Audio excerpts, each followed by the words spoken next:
Hello everyone, in this video, I will show you how to install Antigravity in Visual Studio Code. First, open Visual Studio Code on your computer. Next, click the extensions icon from the activity bar on the left side of the window.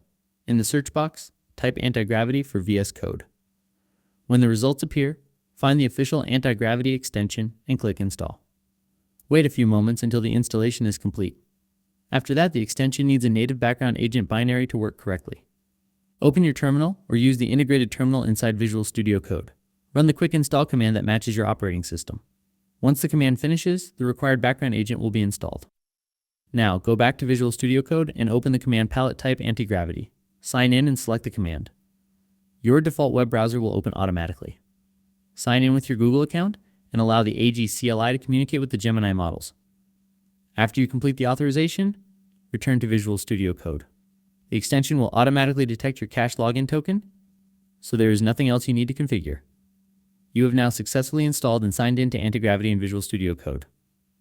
Thanks for watching.